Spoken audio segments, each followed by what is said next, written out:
warahmatullahi wabarakatuh. Waalaikumsalam warahmatullahi. Innal hamdalillah nahmaduhu wa nasta'inuhu wa nastaghfiruh wa na'udzu billahi min shururi anfusina wa min sayyiati a'malina. May yahdihillahu fala mudhillalah wa may yudlil fala hadiyalah. Asyhadu an la ilaha illallah wahdahu la syarikalah wa asyhadu anna Muhammadan 'abduhu wa rasuluh. Allahumma washolli wa sallim ala nabiyyina Muhammadin wa ala alihi wa sahbihi ajma'in, amma ba'd. Fa ya ayyuhal hadirun rahimakumullah, usini wa iyyakum bittaqwallah faqad fazal muttaqun. Allahu akbar, walillahil hamd. Jamaah salat Id rahimakumullah, jamaah Zumiyah rahimakumullah. Bersyukur alhamdulillah Siap ya. walaupun dalam kondisi darurat COVID-19. Pagi ini Allah Subhanahu wa taala masih memberikan kesempatan kepada kita untuk melaksanakan ibadah salat Idul Fitri sebagai rangkaian ibadah saum Ramadan 1441 Hijriah. Kita tunaikan salat Id di rumah kita masing-masing sesuai dengan tuntunan dan bimbingan beribadah Idul Fitri saat situasi darurat COVID-19 dengan teriring doa taqabbalallahu minna wa minkum shiyamana wa siyamakum. Mudah-mudahan ibadah yang telah kita kerjakan semuanya diterima oleh Allah Subhanahu wa taala serta mampu menghantarkan kita menjadi orang-orang yang muttaqin. Amin ya rabbal alamin. Shalawat serta salam semoga tetap terlimpah kepada baginda Rasulullah Muhammad sallallahu alaihi wasallam, kepada keluarga dan para sahabatnya, dan mudah-mudahan terlimpah pula kepada kita selaku umat yang senantiasa berusaha dan terus berusaha mengikuti sunnah-sunnahnya. Allahu akbar, walillahil hamd. Jamaah salat Id rahimakumullah. Sebelum muncul wabah virus corona, sebagai umat Islam kita bebas sesuka hati menunaikan ibadah sholat berjamaah di masjid dan musola. Namun kita lihat ini sungguh tak pernah terbayangkan ketika tiba-tiba sholat Jum'ah ditiadakan dan diganti dengan sholat zuhur di rumah masing-masing. Ketika sholat berjamaah di masjid dilarang dan dianjurkan agar sholat di rumah masing-masing. Begitu pula ketika sholat tarawih juga kita dilarang dilakukan berjamaah di masjid dan musola, yang kesemuanya itu merupakan sebuah ikhtiar yang sungguh-sungguh dalam rangka taba'ud al-ijtima'i, yaitu melakukan perenggangan sosial demi mencegah penularan virus corona tak kasat mata yang bisa saja menempel dan menular tanpa disadari oleh siapapun. Terlepas dari pandemi corona yang tak kunjung berlalu, alangkah baiknya kita selalu berusaha berprasangka baik kepada Allah, berpikir positif, dan jangan terlalu berlarut-larut dalam kesedihan yang panjang. Mari kita berusaha mengambil hikmah dari pandemi ini. Hikmah mungkin terasa pahit, tapi bila kita renungi maknanya, akan membuat kita saling introspeksi diri, dan selanjutnya berusaha menjadi masing-masing pribadi yang lebih baik lagi. Allahu akbar, walillahil hamd. Dalam agama Islam diajarkan bahwa di setiap musibah yang menimpa manusia ada hikmah kebaikan yang tersimpan di dalamnya. Sesuatu yang menimpa manusia, baik suka maupun duka, tentu mempunyai hikmah yang dapat diambil pelajaran bagi orang-orang yang sabar dan beriman kepada Allah Subhanahu wa taala. Allah telah berfirman di dalam surat Al-Baqarah 216. A'udzu billahi minasyaitonir rajim. Wa 'asa an takrahu syai'an wa huwa khairul lakum. Wa 'asa an tuhibbu syai'an wa huwa syarrul lakum. Wallahu ya'lamu wa antum la ta'lamun. Boleh jadi kamu membenci sesuatu, padahal ia amat baik bagimu. Dan boleh jadi pula kamu menyukai sesuatu, padahal ia amat buruk bagimu. Allah mengetahui, sedang kamu tidak mengetahui. Allahu Akbar walillahil hamd. Oleh karena itu, dalam menghadapi musibah, walaupun dirasakan tidak menyenangkan, atau sesuatu yang dianggap buruk dan kebanyakan orang membencinya, bahkan banyak yang stres karenanya, dan semua berharap wabah ini cepat berlalu dan bisa hidup normal kembali. Tentu ada hikmah yang besar bagi orang-orang yang pandai mengambilnya. Dengan memaknai surat Al-Baqarah 216 yang telah kami sampaikan, maka diharapkan optimisme akan muncul dan harapan baik akan kita dapatkan. Kita yakin di balik musibah yang sangat memilukan ini, ada beberapa pelajaran positif yang dapat kita gali sebagai ibrah dan hikmah bagi kita semuanya. Beberapa hikmah besar yang dapat kita petik dari wabah COVID-19, diantaranya adalah yang pertama, kita merasakan semakin dekatnya dengan Allah Subhanahu wa Ta'ala. Tuhan yang Maha Kuasa, yang selama ini mungkin agak terabaikan dengan kesibukan kita. Corona datang membawa pesan sebagai peringatan dari Allah kepada kita semuanya manusia, supaya mereka kembali kepada kebenaran yang diajarkan Allah Subhanahu wa Ta'ala. Saya sebut musibah pandemik COVID-19 sekarang sebagai peringatan kepada manusia, sebab kehidupan manusia akhir-akhir ini sungguh sudah keterlaluan jika diukur dari ketentuan Allah Subhanahu wa Ta'ala. Mereka sudah menjauhkan dirinya dari Allah, bahkan cenderung untuk melupakannya. Dengan kemampuan manusia yang luar biasa dalam bidang ilmu pengetahuan dan teknologi, menyebabkan mereka sombong dan meremehkan kekuasaan Allah. Karena kemampuan akal yang luar biasa tersebut, kepercayaan kepada Allah semakin menipis, bahkan mungkin sudah hilang sama sekali. Jika kepercayaan kepada Allah sudah hilang, maka otomatis manusia tidak mengakui agama sebagai aturan Allah. Mereka ciptakan sendiri aturan dan hukum menurut kebutuhan nafsu mereka, sehingga timbul keadaan yang tidak sinkron dengan hukum Allah. Merebaknya kebohongan, melegalkan LGBT, kawin sesama jenis, hidup bersama di luar nikah, serta menumpuk kekayaan dengan menghalalkan segala cara, serta berbagai penyimpangan lain dari kehidupan individu mereka.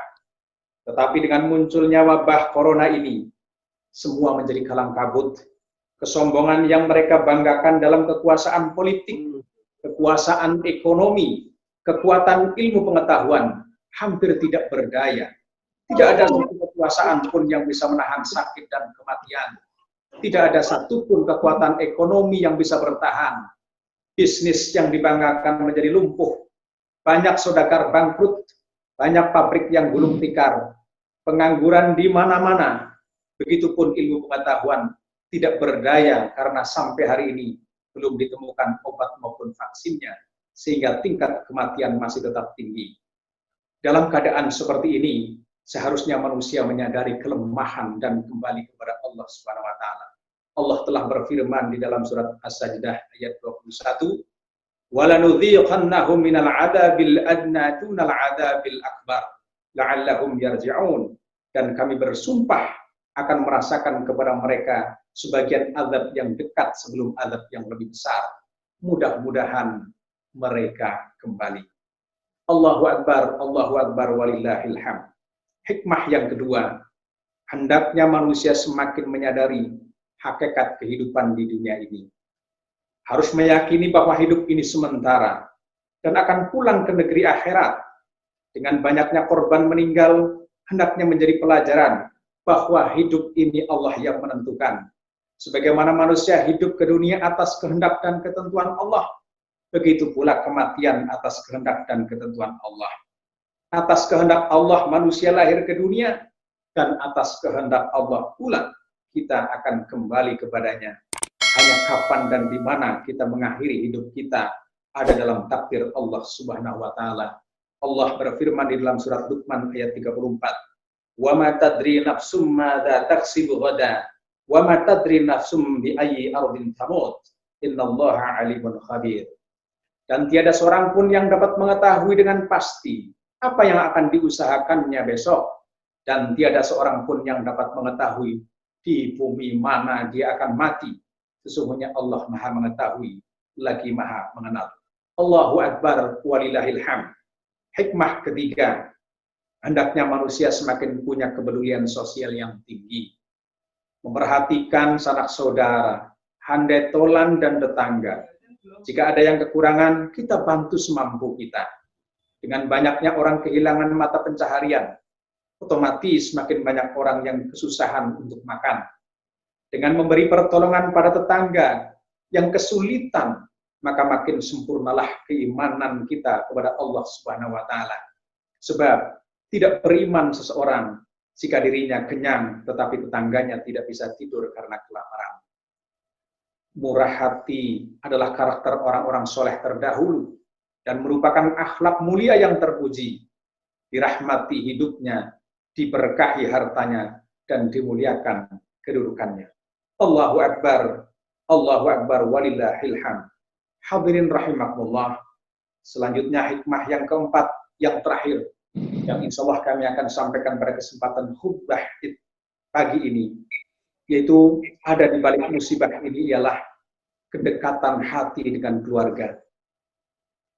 Kalau dulu kita jarang tinggal di rumah karena aktivitas yang sangat tinggi, sekarang setiap waktu kita tinggal di rumah, bercengkerama, bersendau gurau, dan saling melepaskan kasih sayang di antara anggota keluarga.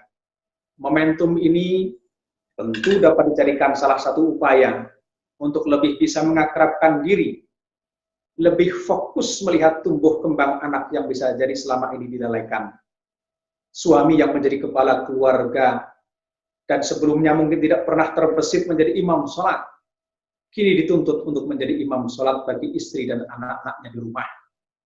Ini artinya sang suami dituntut untuk belajar lebih mendalam terkait tata cara menjadi imam sholat, belajar tentang khusyukan saat sholat, membaca dan menghafal lebih banyak lagi surat-surat pendek dan doa-doa, serta lain sebagainya. Disinilah para suami, para kepala rumah tangga, saatnya menyadari akan tanggung jawab sejatinya, yaitu tidak hanya siap menerima nikahnya saja, tapi harus siap menafkahi, membina dan mendidik anak istri dan keluarganya, sampai kemudian menghantarkan anak istri dan keluarga menuju surganya Allah Subhanahu wa taala. Adanya wabah corona juga mengingatkan akan peran seorang ibu yang sangat vital dalam kehidupan rumah tangganya, yaitu sebagai madrasatul ula, sekolah pertama bagi anak-anaknya. Betapa pentingnya peran seorang ibu mengajarkan tauhid dan akhlak yang mulia sejak dini. Sebab sekolah tidak hanya mengejar nilai akademik semata, melainkan mengejar penilaian Allah Subhanahu wa taala. Sudah saatnya kita orang tua memilih lembaga pendidikan yang tidak hanya mengejar nilai akademik, tapi menjunjung tinggi nilai-nilai ketauhidan, akhlak mulia, seperti madrasah-madrasah milik kita semuanya ini. Keluarga adalah tiangnya masyarakat.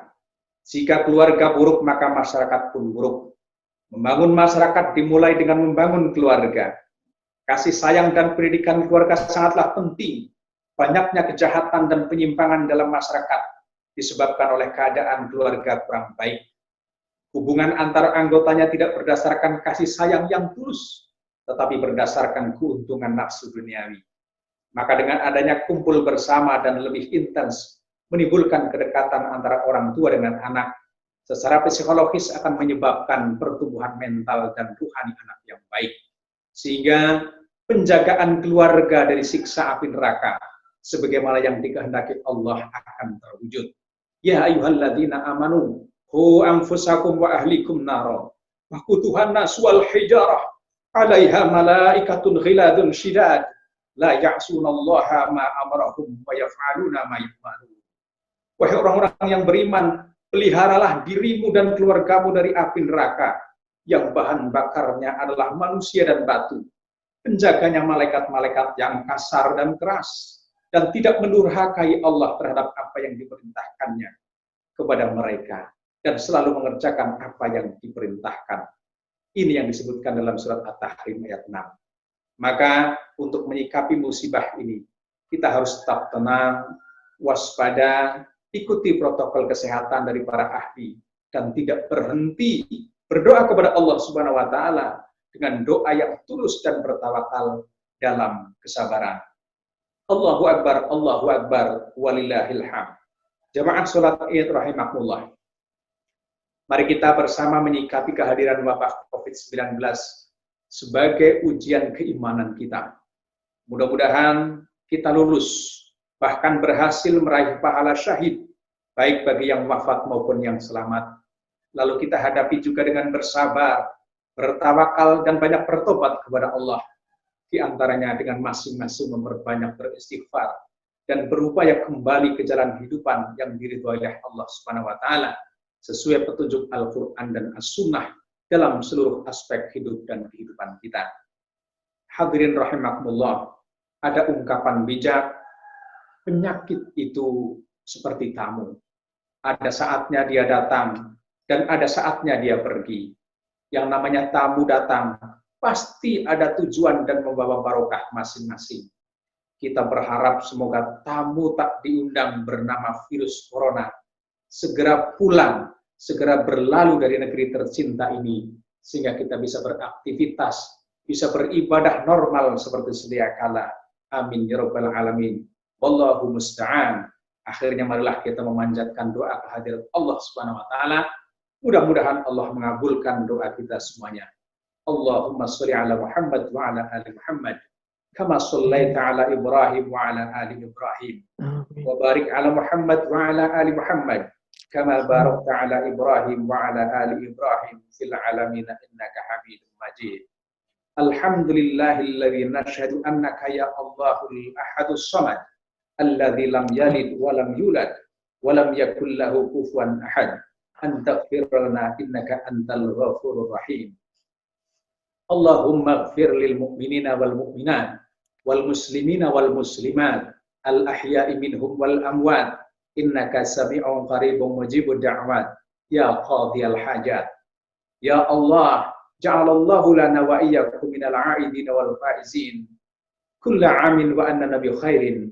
Allahumma inna nas'aluka 'ilman nafi'a wa rizqan wasi'a wa shifaan min duni da'in wa saqamin wa amalan mutaqabbalan.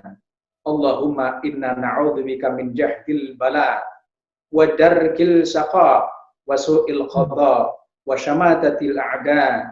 Allahumma inna na'udzubika min ilmin la yanfa' wa min nafsin la yashba' wa min du'ain la yusma'. Ya hayyu ya qayyum innaka ala kulli syai'in qadir bi rahmatika ya arhamar rahimin. Allahumma ya Allah yang Maha Kuasa, pagi ini kami melaksanakan perintah-Mu. Kami melakukan ini untuk melampiaskan rasa syukur kami kepadamu, menyatakan rasa bahagia kami atas perjuangan kami selama ini. Terimalah segala amal kami, ampunilah dosa kami, dosa ibu bapak kami, dosa keluarga kami, dan dosa kaum muslimin muslimat yang hidup maupun yang telah wafat. Ya Allah, kemarin waktu saum di bulan Ramadan, kami tinggalkan harta halal tidak kami makan, istri yang sah tidak kami jamah di siang hari. Semua hanyalah mengejar ridho-Mu, mengharap ampun-Mu, membersihkan kotoran jiwa yang mengganggu. Terimalah pengorbanan kami ya Allah, gantilah dengan ridho-Mu, ampunan-Mu dan surga-Mu.